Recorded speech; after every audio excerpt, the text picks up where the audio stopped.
Prague itself was a large macrocosmic version of an alchemist crucible, and that as Michael Meyer showed in one of his drawings, that the prima materia in Prague is in the water, in the trees, in the air, in the river, in the road. It's everywhere. Okay?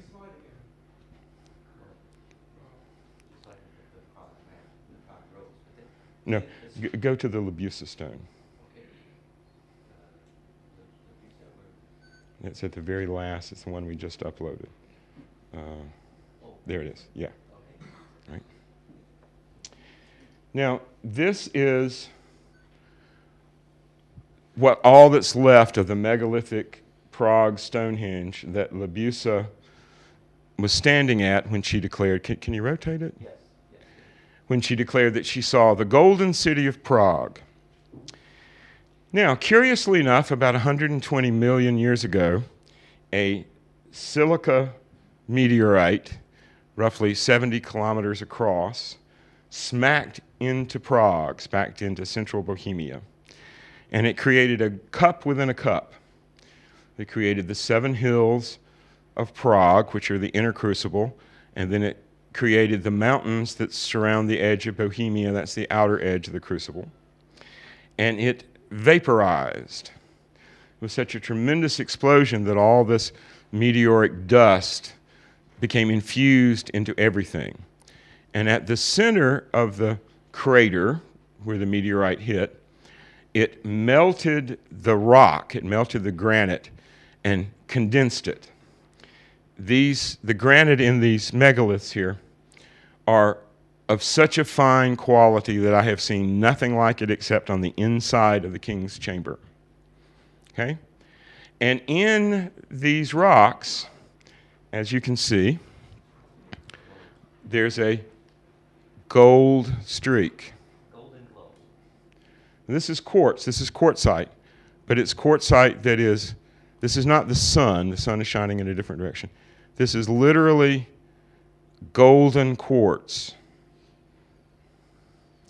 So somewhere along the line in 1585, Dee and Kelly discovered that the prima materia was literally everywhere in Prague. And perhaps they even went and chipped a piece off of these stones to restart their powder of projection. Now, curiously enough, for 200 years before this time, there was this legend in Prague of the Jewish Kabbalist creating a protector for the Jewish people called the golem. And the golem was made from river mud and river sand, which is full of this meteoric glass. And through a process very similar to the energetic magical process that you do for the transmutation, the river mud sand monster was brought to life.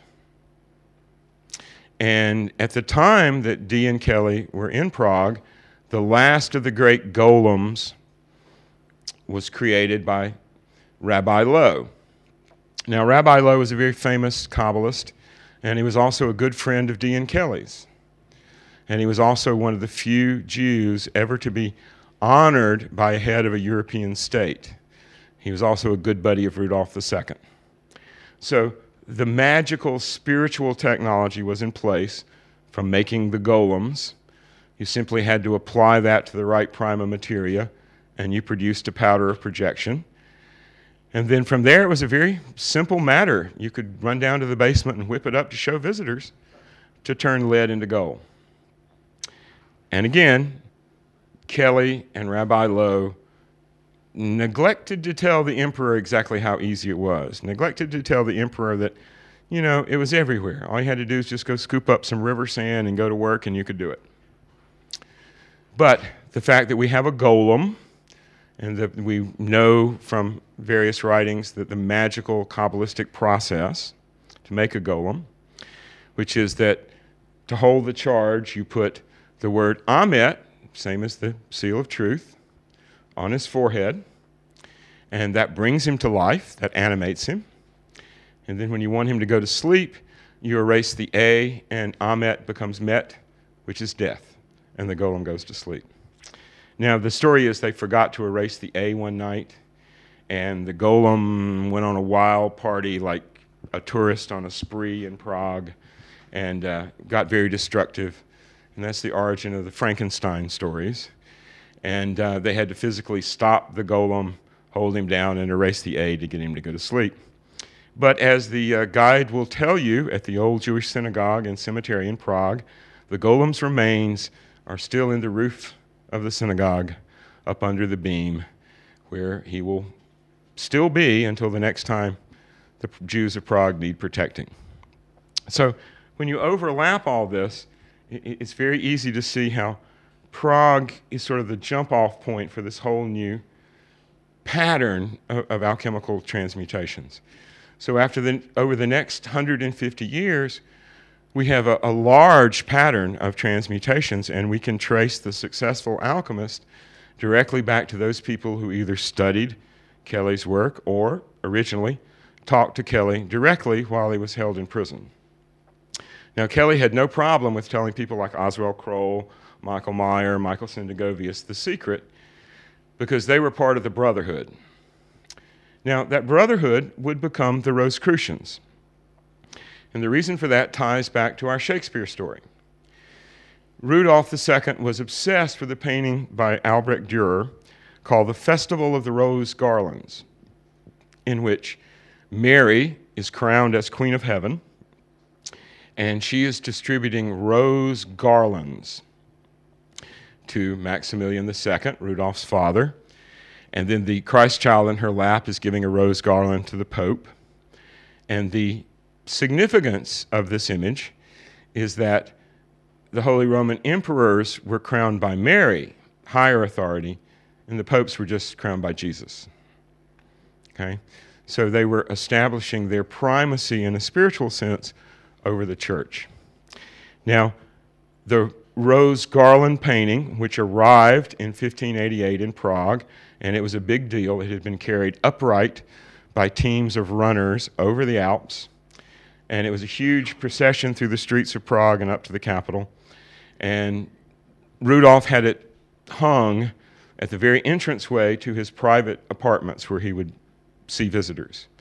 So anyone in 1588, 1586, 1587 who went up to the castle to talk to Rudolph had to pass directly under this huge painting of the Festival of the Rose Garlands. So the students, spies, associates of Dee began to call them the Garland Brothers, or Brothers of the Garland. And as we know, the Rosicrucian documents all contain Dee's hieroglyphic monad.